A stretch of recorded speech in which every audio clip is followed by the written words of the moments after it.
Di tanah yang merindukan keadilan, hukum bukan sekedar palu yang mengetuk, tetapi juga tangan yang merangkul.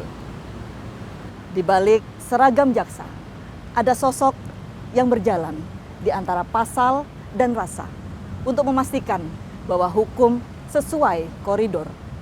Reformasi hukum bukan sekedar perubahan aturan, tetapi perubahan cara pandang, perubahan hati untuk memastikan bahwa hukum bukan sekedar mengadili, tetapi juga memulihkan. Hari ini, kami menyusuri langkah demi langkah bersama Kepala Kejaksaan Tinggi Kalimantan Barat. Bukan di ruang sidang, tetapi di jalan di mana hukum menemui para pencari keadilan. Kopi panas kali ini menyuguhkan wajah baru keadilan untuk mencari jawaban apakah hukum hanya sebuah ketuk palu yang menghakimi dan menindak, atau hukum mampu berdiri tegak, tegas, adil, namun juga mengayomi. Inilah Jaksa Menyapa.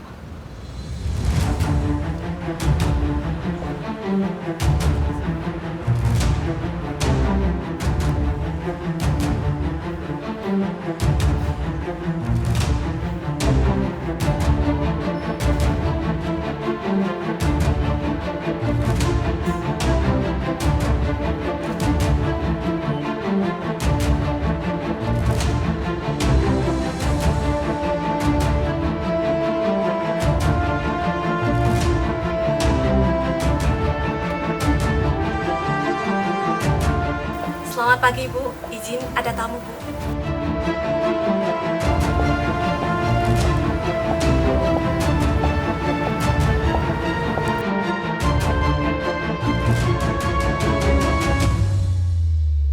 Ibu Ahelia Abustam, Kepala Kejaksaan Tinggi Kalimantan Barat.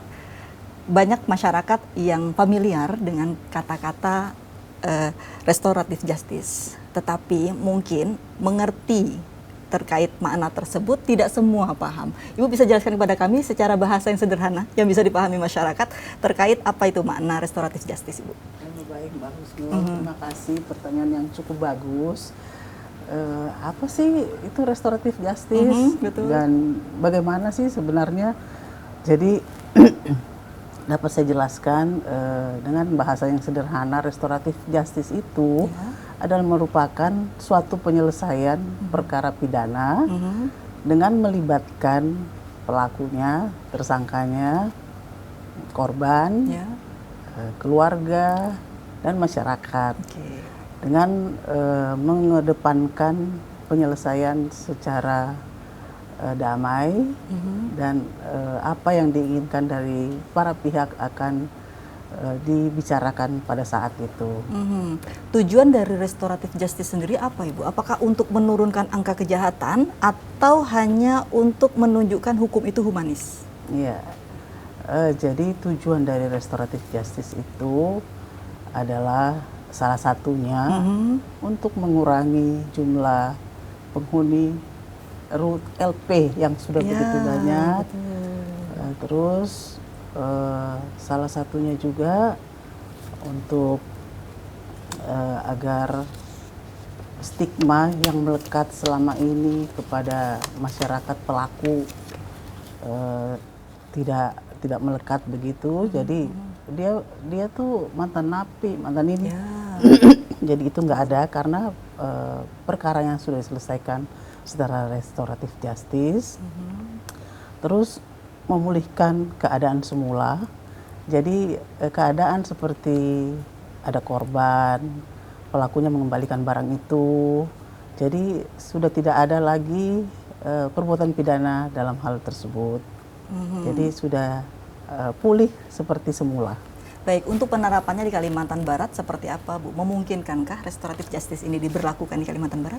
Oh iya, kalau restoratif justice sudah berlaku di seluruh Indonesia, di kejaksaan. Dan di Kalimantan Barat juga sejak diberlakukannya restoratif justice, itu sudah cukup banyak, Mbak. Sampai tahun ini sudah 148 perkara yang diselesaikan. Untuk tahun ini sudah 12 perkara restoratif justice. Dan memang pada saat perkara sudah dinyatakan P21 oleh jaksa, Ya. penyerahan tanggung jawab kepada kami kejaksaan bahwa jaksa menawarkan perdamaian kepada para pihak dari tersangka maupun dari korban. Nah, itu yang utama, Mbak. Oke, baik. Saya melihatnya dari sisi yang lain, Ibu. Di satu sisi memang hukum terasa semacam mengayomi, mendekati masyarakat, memberikan keamanan, kenyamanan. Tetapi juga jangan-jangan restoratif justice ini justru menjadi celah bagi para pelaku tindakan untuk berani melakukan tindakan karena ujung-ujungnya damai juga. Mungkin kan tidak, Bu, adanya paradigma masyarakat bahwa restoratif justice bukan merupakan bagian dari hukum yang humanis, tetapi celah bagi para pelaku untuk mudah melakukan kejahatan karena ada restoratif justice, ada perdamaian di situ, ada katakanlah kemudahan pelaku untuk bisa kembali ke masyarakat. Efek jerahnya jangan-jangan tidak ada, Ibu. Pandangan Ibu seperti apa? Iya. Wah, ini menarik sekali pertanyaan Mbak Husnul. Jadi Mbak Husnul, itu restoratif justice itu pada saat kita menawarkan restoratif justice perdamaian, itu harus sesuai dengan perja yang diatur, yang menjadi dasar dari restoratif justice itu ada syarat-syarat. Oh, baik. Tidak semua dapat dilakukan RJ. Jadi ada syarat-syaratnya. Antara lain pelakunya baru pertama kali. Kalau yang sudah residivis tidak berlaku. Jadi yang kayak Mbak Husnul tanyakan, Bu, dia melakukan lagi, habis itu RJ melakukan lagi, RJ nggak bisa. Jadi itu sudah diatur di perja, di aturan kami bahwa pelakunya baru pertama kali. Terus yang kedua, jumlah kerugian 2.500.000. Terus adanya pemulihan seperti antara lain perdamaian. Jadi si tersangka mengembalikan barang yang telah diambilnya. Jadi misalnya mencuri sepeda motor itu dikembalikan. Dan yang utama seperti ada ganti rugi juga dari tersangka, misalnya dia melakukan penganiayaan terus sampai ada luka, si pelaku ini membantu kepada korban sampai sembuh. Jadi antara lain seperti itu yang menjadi pertimbangan dari kami. Dan mekanisme RJ itu diatur juga berawal pada saat tahap 2, tersangka dan barang bukti diserahkan kepada jaksa. Jaksa menawarkan untuk perdamaian. Apabila para pihak setuju melakukan perdamaian itu, selanjutnya jaksa melakukan profiling kepada pelaku. Siapa sih sebenarnya ini pelaku ini? Apakah dia sudah pernah melakukan tindak pidana atau baru pertama kali? Terus di keadaan keluarganya seperti apa, terus banyak pertimbangan gitu. Banyak pertimbangan, tetangga, terus RT RW, pokoknya yang tinggal sekitar yang mengetahui keadaan sehari-hari pelaku ini seperti apa. Terus RT RW, pemuka agama, tokoh masyarakat, semua kita mintain masukan terkait pelaku ini. Jadi kita harus profiling benar-benar siapa sih sebenarnya yang tersangka dengan melihat rumah, sampai kita ke rumahnya melihat keadaan kehidupan sehari-hari si pelaku ini. Setelah itu akan diadakan perdamaian. Terus proses perdamaian dilakukanlah ekspos kepada Jampidum. Setelah ekspos daripada Jampidum melalui Zoom, kita lakukan ekspos. Apakah ekspos RJ tersebut disetujui oleh pimpinan dengan kita menyampaikan segala macam pertimbangan bahwa pelakunya seperti yang tadi yang sudah di-profiling. Jadi pimpinan juga melihat, jadi videonya diputer, gitu Mbak Husnul. Jadi saya nggak ngomong Pak ini pelakunya ini, tapi mana buktinya? Jadi kita buktinya dengan menyampaikan ke pimpinan dengan memutar video. Jadi video lengkap yang telah kita ambil tadi, bagaimana kehidupan sehari-hari oleh pelaku itu. Dan apabila disetujui oleh pimpinan, oleh Jampidum, jadi pada saat ekspos itu pimpinan mengambil keputusan bahwa RJ ini dapat diterima. Selanjutnya kami di daerah membuat surat kepada pimpinan terkait perkembangan restoratif justice tersebut. Jadi selalu dimonitor Mbak. Jadi nggak selesai begitu aja, harus dimonitor terus oleh pimpinan. Ibu sudah menjelaskan proses dalam pengajuan RJ. ya, Bu ya. Saya tertarik untuk mengulik ini, Bu. Kalau lihat dari adanya pengajuan RJ, kemudian bagaimana kemudian jaksa mencari tahu pelaku sampai ke rumah dan sebagainya, ini kan sebenarnya menambah tugas dari jaksa kan, Bu? Betul. Apa susahnya bagi jaksa untuk hanya sekedar mengadili, menghakimi kasus tersebut dibandingkan dengan mencari tahu pelaku untuk pengajuan restoratif justice, Ibu? Apa di belakang restoratif justice ini, Bu? Restoratif justice itu sangat bermanfaat kalau menurut saya saat ini. Sebagaimana kita ketahui, hukum tajam tumpul ke atas, tajam ke bawah. Itu salah satu juga ya. Jadi sekarang kita mengubah bisa melihat, merubah paradigma, masyarakat bisa melihat bagaimana kejaksaan bekerja melalui dengan pelaksanaan restoratif justice, bahwa hukum tidak tajam ke bawah ya, dengan menyelesaikan semua permasalahan hukum yang ada di tengah masyarakat itu.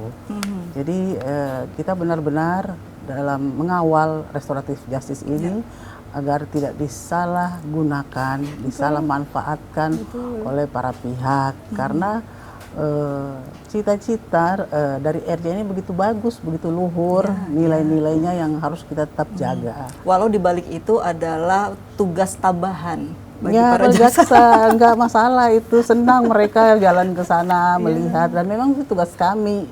Jadi jangan diragukan lagi, dan saya rasa tidak perlu dipermasalahkan karena jaksa merupakan tugas dari jaksa. Apapun itu, seberat apapun akan kami laksanakan dengan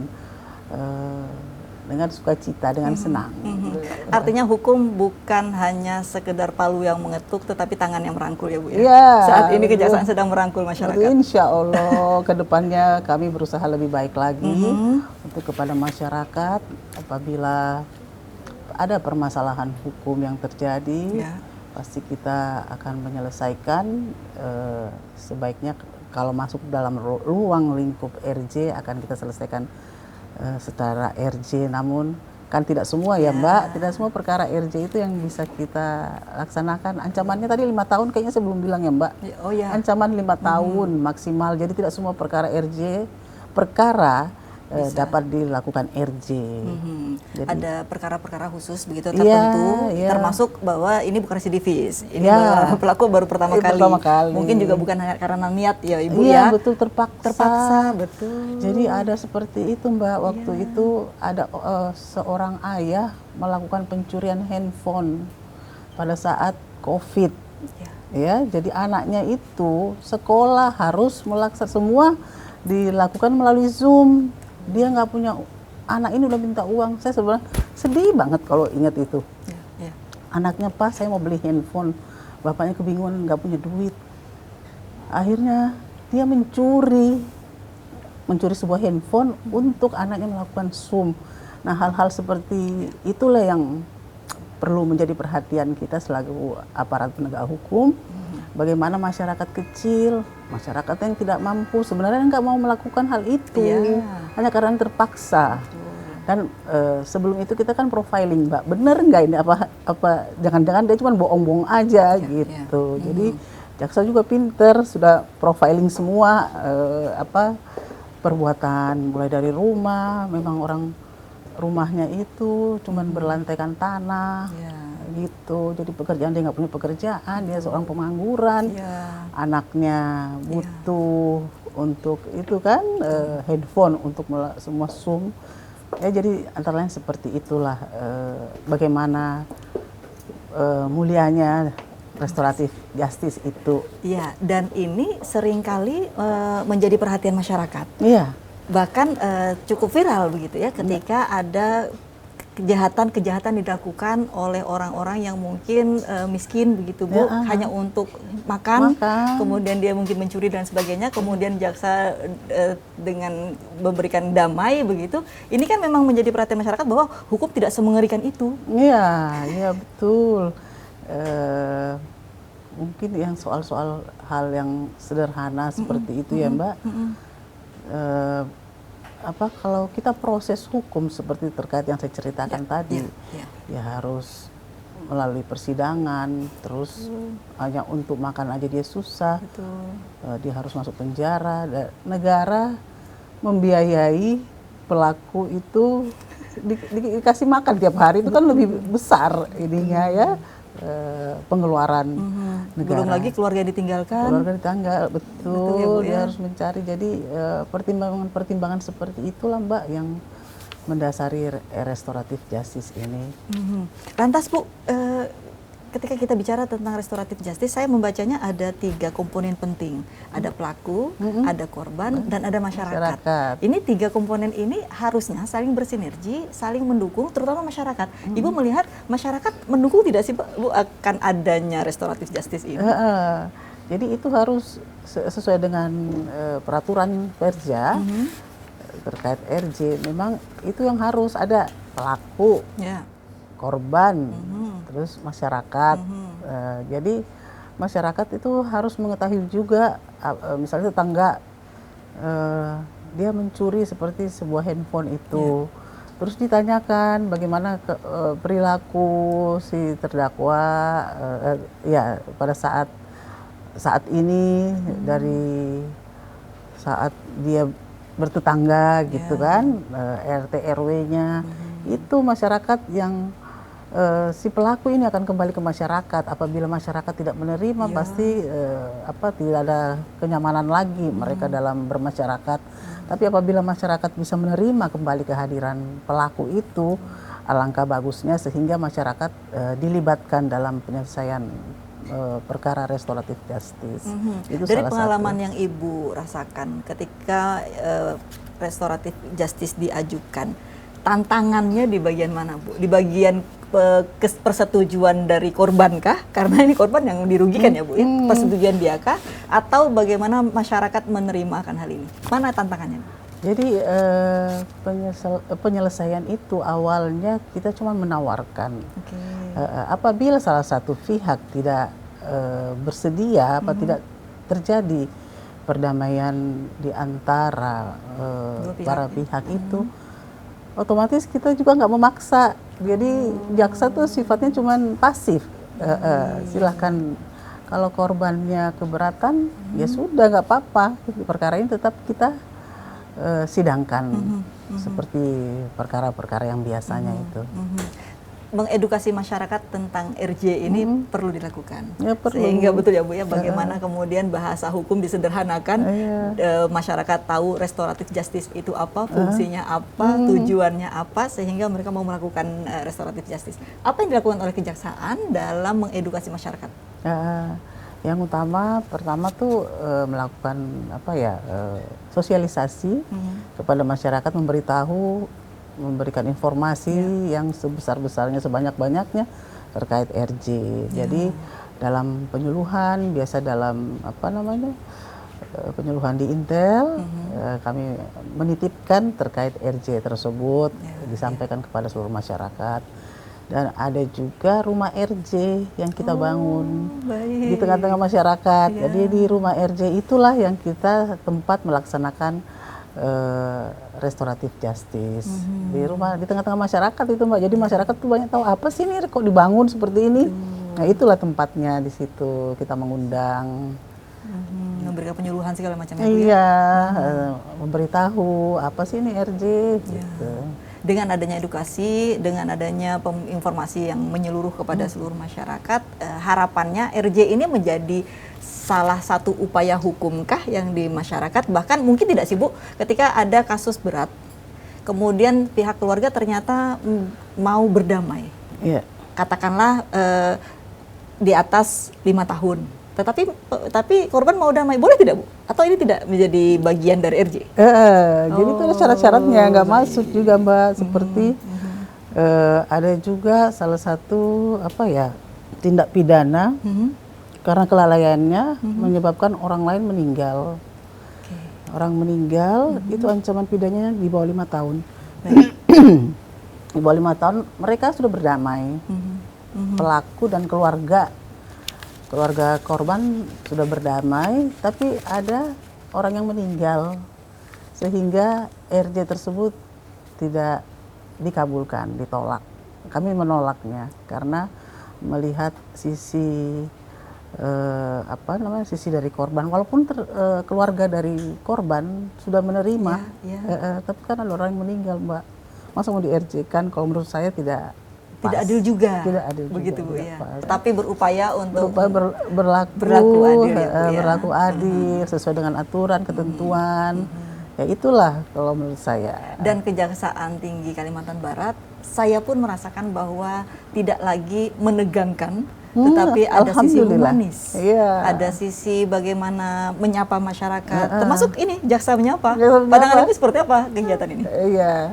Jadi saat ini kejaksaan itu sudah banyak berubah Mbak Husnul. Tidak menyeramkan seperti dulu lagi ya. Jadi saya sampaikan ke Mbak Husnul dan semua masyarakat Kalimantan Barat bahwa kejaksaan terhadap masyarakat dalam penanganan suatu perkara kita lebih mengedepankan pendekatan humanis dan penyelesaiannya.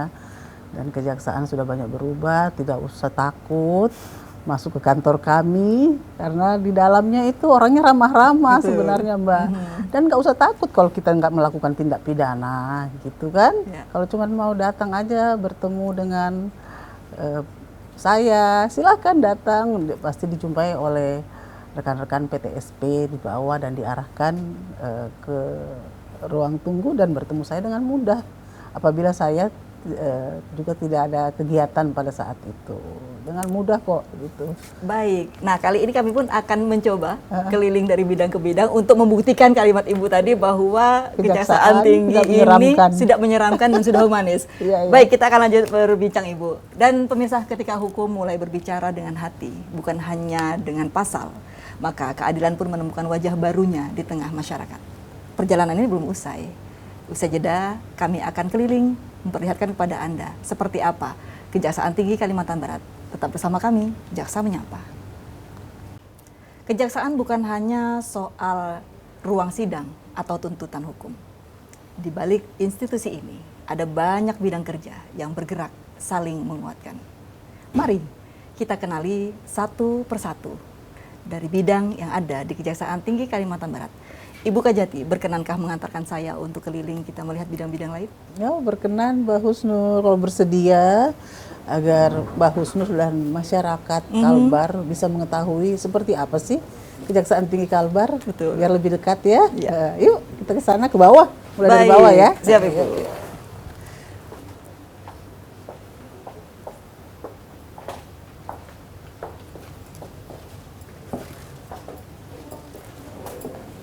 Memang gedung ini kan Bu besar, kemudian ada di pusat kota, sehingga masyarakat lalu lalang untuk melihat gedung ini. Tetapi ini yang menarik, tidak semua masyarakat pernah masuk ke dalam gedung ini, tidak semua masyarakat bisa keliling. Dan hari ini Kopi Panas menghadirkan untuk Anda bagaimana rupa dari gedung Kejaksaan Tinggi Kalimantan Barat berikut ini.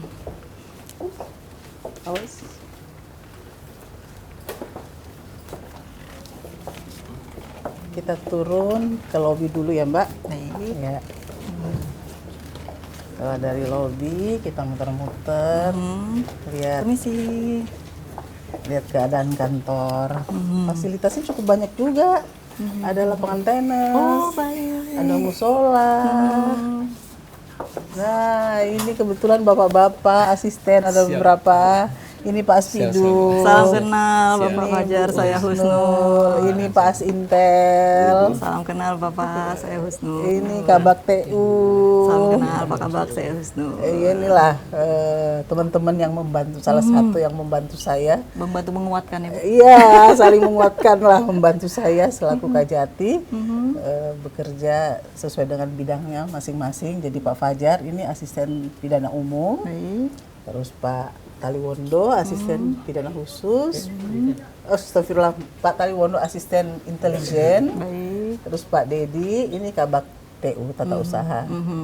Ini baru sebagian kecil ya Bu? Iya. Dari personil yang ada di sini? Iya, ada sekitar 200 lebih ya. Baik. Ya, pegawai di sini dan rekan-rekan asisten ada beberapa. Iya. 6 apa 7 ya? Ya. 7. Kita keliling lagi. Izin Bapak, Iya. kami keliling kembali.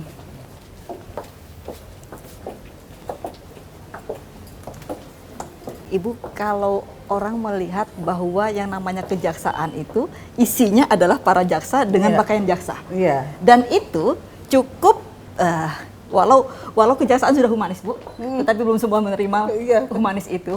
Mereka masih ada rasa takut. Bagaimana menanggapi ini Bu? Jadi jangan melihat orang dari penampilan ya. Jadi penampilan itu belum tentu orangnya galak gitu. Dan kejaksaan apabila akan ke lapangan, Baik. contohnya seperti bidang intelijen, Ya. untuk mengambil data, memperoleh data-data yang terkait dengan yang kita yang ingin kita dapatkan, Ya, mereka ke lapangan nggak menggunakan pakaian dinas, Mbak. Baik. Iya, tidak menggunakan seragam agar bisa lebih dekat kepada masyarakat untuk memperoleh data yang kita perlukan. Apabila kita berpakaian dinas ke lapangan, pasti sudah ketahuan, waduh jaksa. Dan hasilnya akan beda. Iya betul. Tidak natural lagi Benar, begitu benar. ya. Terus ada juga bidang perdata dan tata usaha negara. Baik. Sehari-harinya itu pakaiannya nggak PDH, Baik. pakai baju putih kalau Senin, terus bawahnya hitam. Terus kalau Selasa pakai baju biru, kemeja, berdasi. Hari siapa yang Selasa. tahu kalau itu dari jaksa. kejaksaan ini? Jadi itu jaksa pengacara Oke, negara. Bu. Baik. Iya, Mbak Husnul. Kemudian ada bidang lain Bu yang mungkin dari sekian banyak yang ada di Kejaksaan Tinggi, menurut Ibu mana bidang yang sebenarnya punya peran sangat penting tetapi tidak dikenal masyarakat? Iya, sebenarnya masyarakat sudah ada yang kenal ya, tapi belum familiar, belum terlalu banyak yang mengetahui. Itu di bidang tugas jaksa di bidang perdata dan tata usaha negara. Oh, baik. Jadi disebut sebagai yang menangani itu sebagai jaksa pengacara negara. Ya, yang tadi menceritakan. Iya, gitu. Jadi itu lebih banyak ke masyarakat apabila ada permasalahan dari masyarakat bisa ke kejaksaan, bisa konsultasi. Tapi untuk ruang lingkupnya itu terbatas hanya kepada pemerintah, BUMN dan BUMD. Kalau untuk ruang lingkup perdata dan tata usaha negara, tapi kepada masyarakat pun bisa, hanya tapi berupa konsultasi aja. Dan ini gedung yang luar biasa besar. Masyarakat memang sebaiknya berkunjung ke sini bukan karena perkara hukum, tetapi mengenal kejaksaan lebih dekat. Iya boleh, Betul ya Bu silakan, ya. boleh.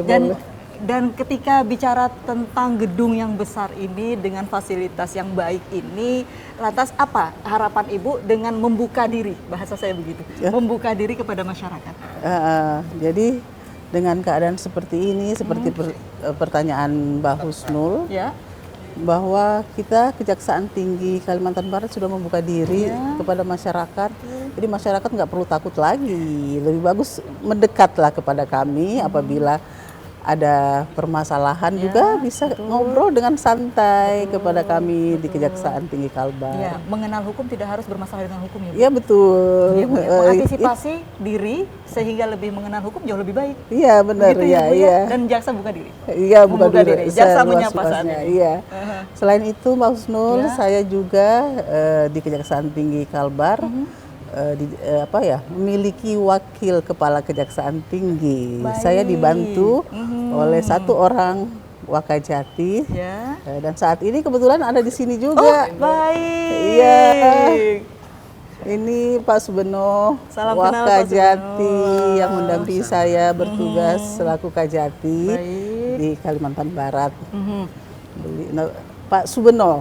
Pak Subeno. Dan apa makna teamwork yang luar biasa ini, Bu? Bagaimana Kejaksaan Tinggi dengan nama besarnya, dengan tubuh besarnya, dengan komponen yang banyak, bagi Ibu apa sih itu?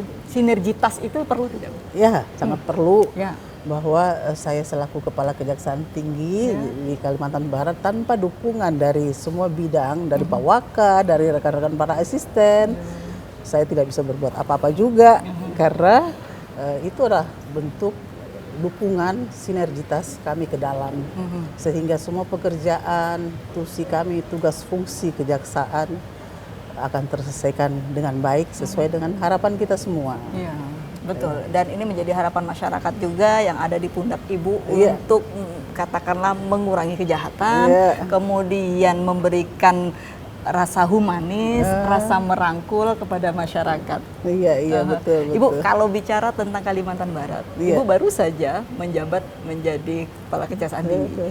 Ketika diberi amanah menjadi Kalimantan Barat menjadi wilayah kerja Ibu, apa yang ada di benak Ibu? Pertama-tama saya surprise sekali karena ini adalah penugasan pertama saya di Pulau Kalimantan. Terutama saya sudah bertugas di Sumatera, di Pulau Jawa, di Sulawesi, dan Kalimantan baru pertama kali ini. Dan saya merasa senang, saya bahagia bisa bertugas di Kalimantan Barat. Dan sejak kedatangan saya sampai saat ini, Ya. semuanya respon positif, aura positif semua yang ada di sekitar saya. Dan saya berharap bukan saat ini aja, untuk seterusnya sehingga saya dapat melaksanakan tugas dengan baik. Saya mohon dukungan dari semua masyarakat Kalimantan Barat. Jadi nggak usah takut-takut lagi, nggak usah aduh serem banget masuk Kejaksaan Tinggi, nggak ada Tinggi banget lagi gedungnya gitu. Iya. Jadi penampilan seseorang jangan diukur ya dari penampilan seseorang gitu. Dan saya merasakan itu, Bu. Saya merasakan bahwa Sekarang? ketika masuk ke sini begitu humanisnya dapat, Iya. merangkulnya dapat. Mungkin juga banyak kerja dari Pak Wakil ya, Bu ya. Iya. yang juga sudah menggembleng katakanlah ASN yang ada di sini untuk ramah kepada siapapun ya, Bu. Iya, betul. Jadi kalau saya berhalangan, Baik. misalnya saya keluar kantor, keluar daerah, atau saya cuti, ya diwakili oleh Pak Wakajati. Betul. Ya, dan semua ramah-ramah di sini, nggak ada yang serem-serem, Mbak. Tadi saya bertanya tentang bagaimana sinergitas dari dalam. Nah, pertanyaan lanjutannya adalah sinergitas dengan luar, dengan pemerintah provinsi, dengan instansi lembaga lainnya seperti apa, Ibu? Iya, jadi terkait sinergitas itu memang sangat mendukung dalam kita bekerja ya, dalam pemerintah daerah, dengan kepolisian, dengan TNI, dengan semua stakeholder, semua masyarakat itu memang kita butuhkan Iya. dalam kalau seperti dengan sinergitas dengan Polda.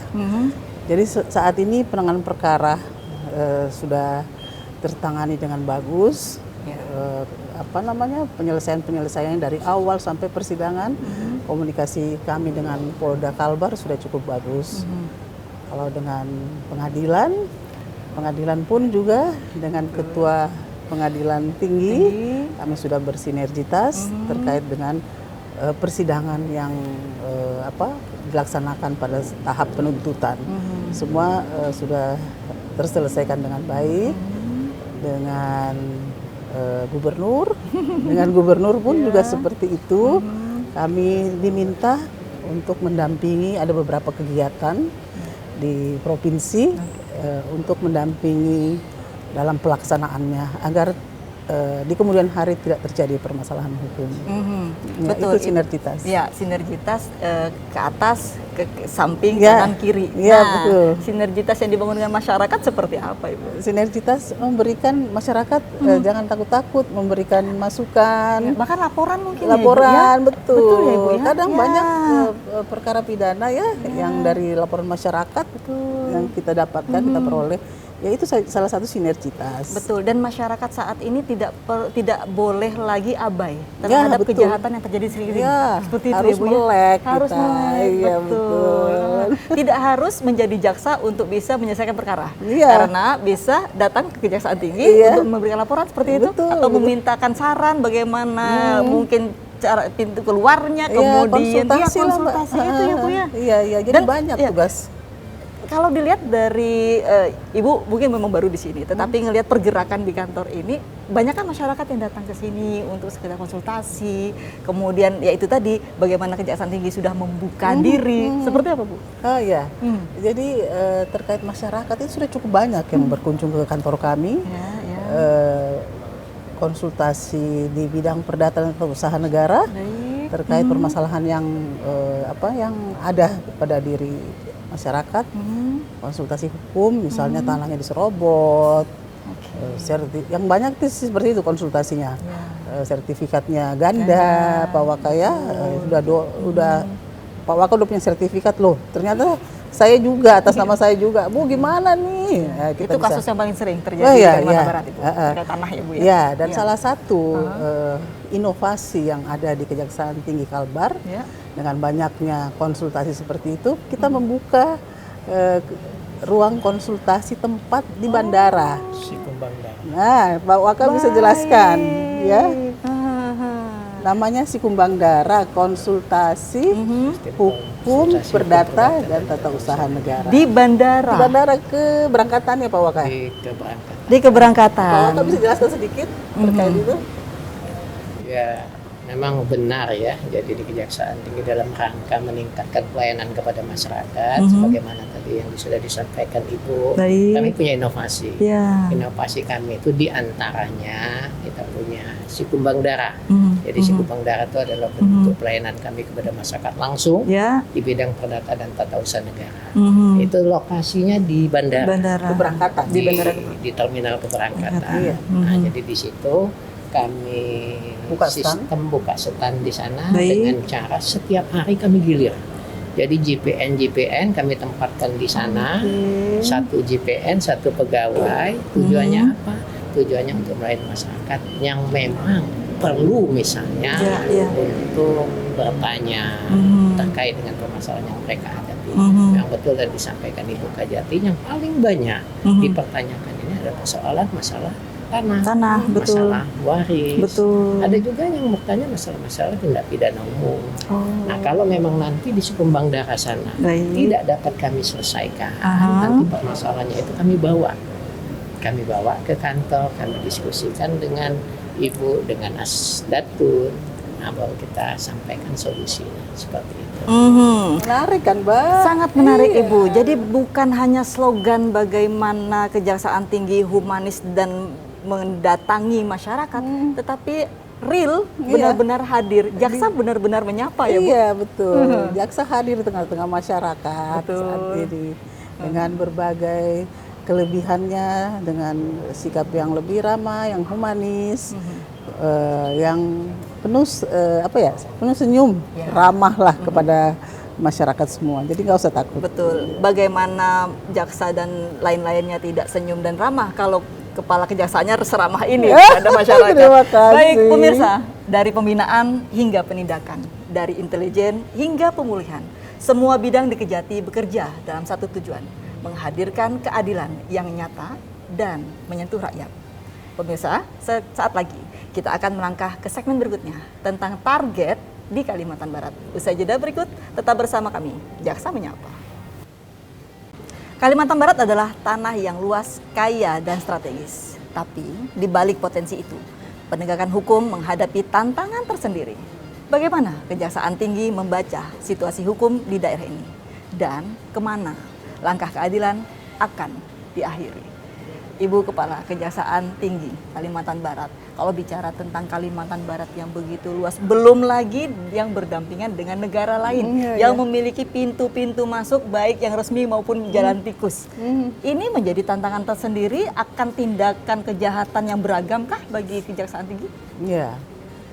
Jadi Mbak Husnul, terkait dengan luasnya Kalimantan Barat itu, dari Kejaksaan Tinggi Kalimantan Barat terkait dengan penegakan hukum, kami akan memberikan sosialisasi kepada masyarakat, terus memberikan pengetahuan hukum kepada masyarakat agar mereka benar-benar melek hukum, tahu apa yang harus dia lakukan, apa yang harus dia hindari.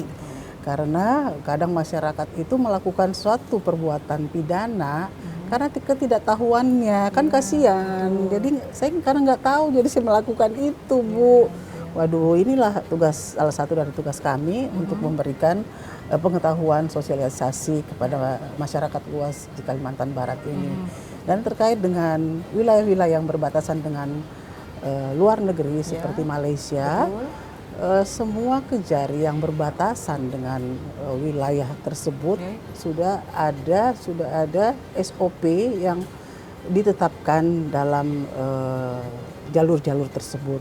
Jadi tidak semuanya orang bisa dengan mudah menyeberang ke sana, namun ada juga jalan-jalan tikus yang bisa dilalui oleh pelaku-pelaku tersebut. Itulah merupakan salah satu kelemahan dari kami semuanya, karena begitu luasnya Indonesia ini, begitu luasnya Kalimantan, sehingga agak agak terbatas kemampuan dari kita, terutama dari personil juga, sehingga mereka dengan bukan mudah juga tidak ya dapat memasuki wilayah Indonesia tanpa secara tidak legal dengan memasukkan barang-barang dari mana? Dari kucing, yang paling terdekat dari kucing masuk ke wilayah Kalimantan Barat. Dan itulah adalah tugas kami selaku jaksa untuk memberantas semua itu, bekerja sama dengan stakeholder seperti dengan Bea Cukai, informasi terus kami saling bertukar informasi apabila ada barang-barang yang masuk dengan kepolisian, itu akan segera ditindaklanjuti. Dan kami selalu merespon dengan cepat apa permasalahan, apa informasi yang diberikan kepada kami. Dan peran masyarakat juga sangat dibutuhkan. Oh iya, peran masyarakat. Jadi mata-mata tersendiri. Betul, mata-mata intelijen dari kami semua di sini. Jadi masyarakat harus berperan aktif dalam melakukan penegakan hukum di Kalimantan Barat ini. Baik, Ibu, tadi ketika saya masuk, saya ada satu pojok dari ruangan ini yang menarik untuk saya ketahui dan mungkin masyarakat ketahui. Mungkin kita bisa ke sana, Bu, untuk melihat ini pojok apa. Kemudian boleh. mungkin Ibu bisa jelaskan kepada kami masyarakat yang akan datang itu prosesnya seperti apa, sehingga itu tadi Kejaksaan Tinggi sudah membuka diri, tetapi masyarakat tetap diharapkan untuk memberikan semacam kepedulian terhadap hukum di Kalimantan Barat, salah satunya dengan mengunjungi Kejaksaan Tinggi. Ini yang saya maksud, Ibu. Oh, ini. Iya, pelayanan terpadu satu pintu ini seperti apa dan ini fungsinya apa, Ibu? Iya.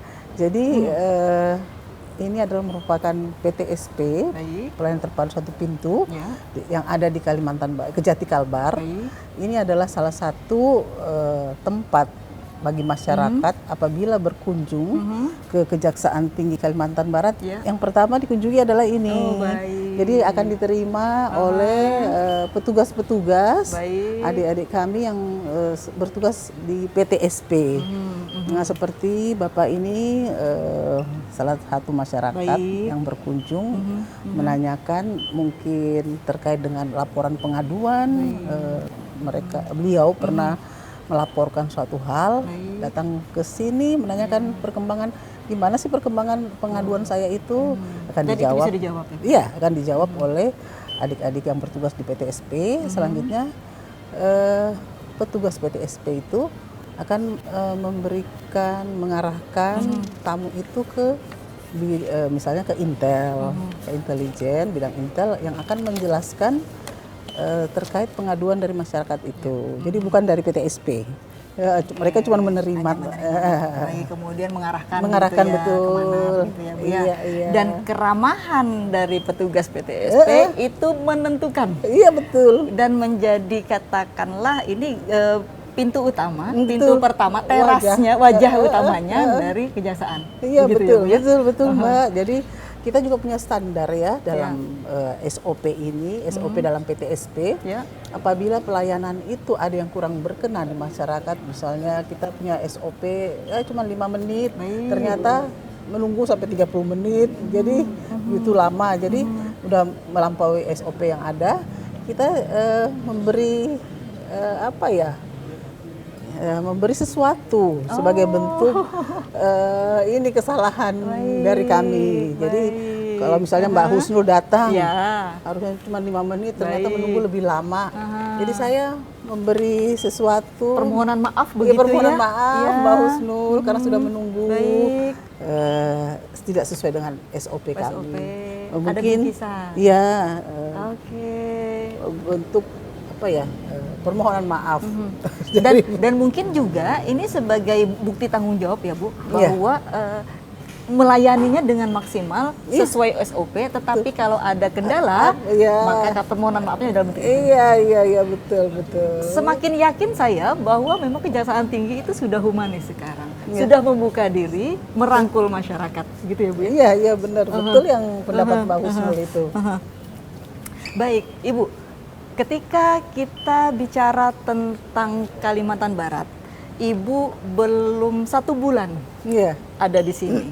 Tetapi tentu ini menjadi catatan sendiri, perhatian masyarakat Kalimantan Barat untuk melihat apa sih strategi 100 hari tugas Ibu di Kalimantan Barat. Ada yang bisa Ibu sampaikan di sini? Iya, jadi terkait hal tersebut, saya sudah memiliki target.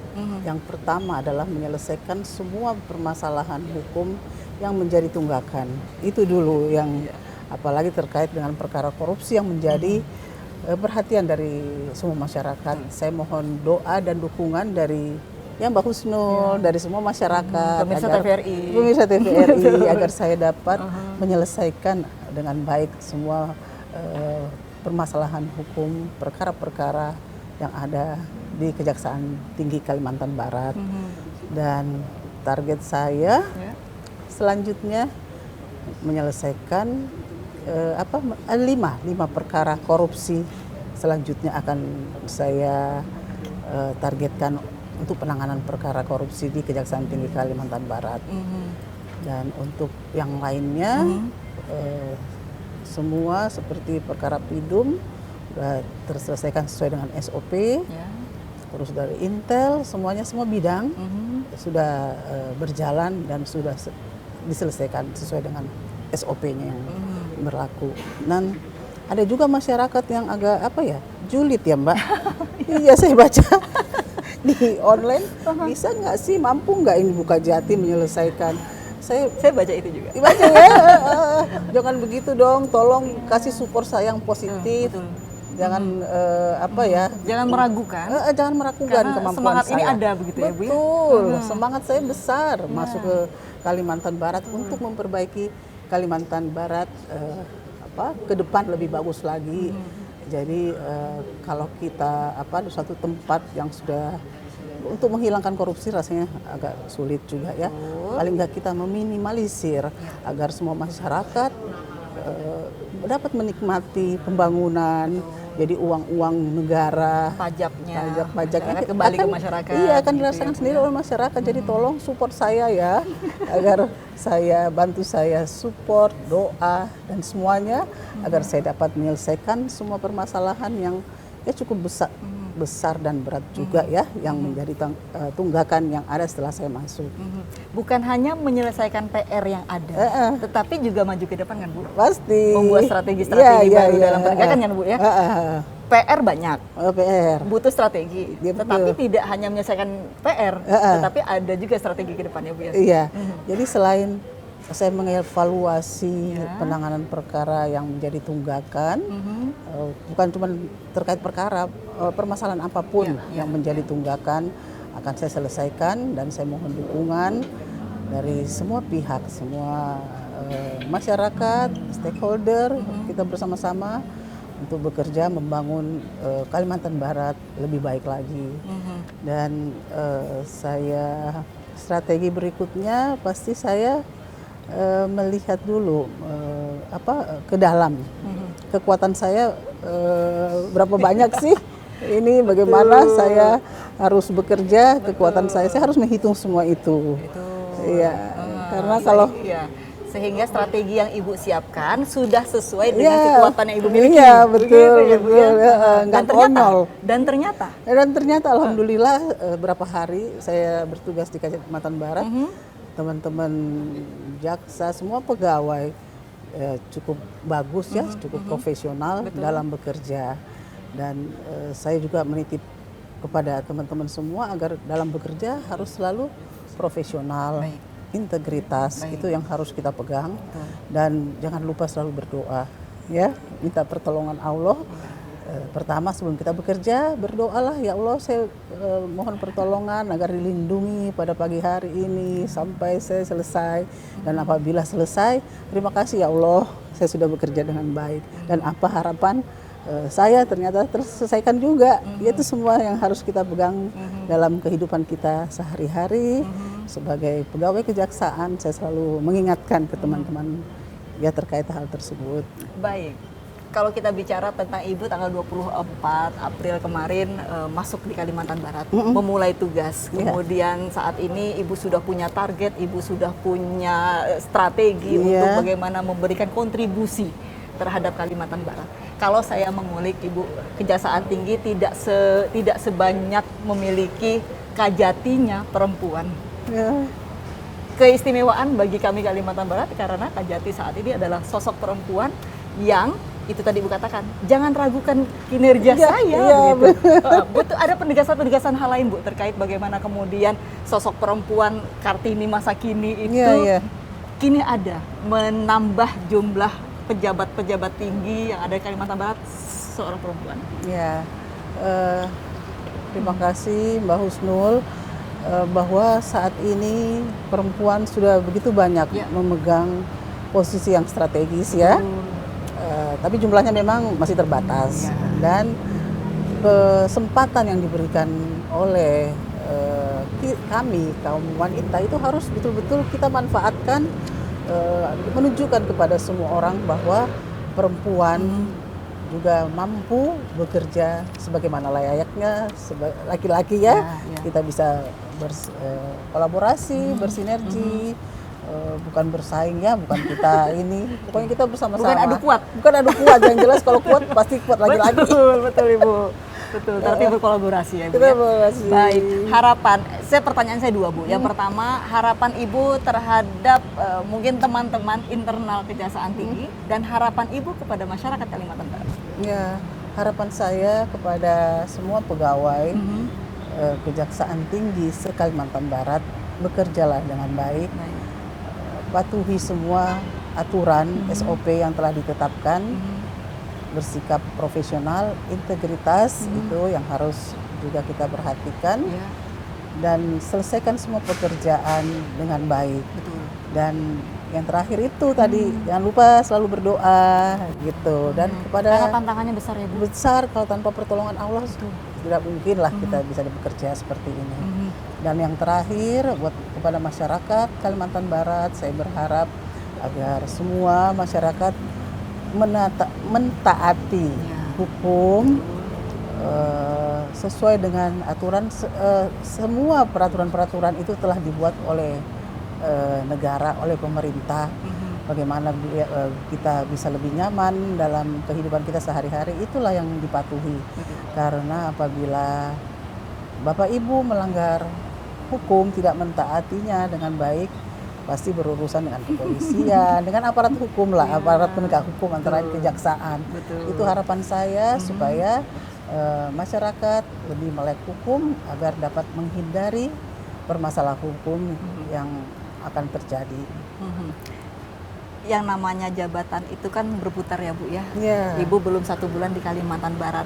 Saya tidak berharap Ibu cepat-cepat meninggalkan Kalimantan Barat. Tetapi pertanyaan saya Ibu, buat ini menjadi kenangan bagi masyarakat. Jika Ibu meninggalkan Kalimantan Barat, apa yang ingin Ibu kenang bagi masyarakat terhadap seorang Ahelia Bustami? Mungkin yang paling berkesan ya, dan akan saya kenang adalah keramahan masyarakat Kalimantan Barat.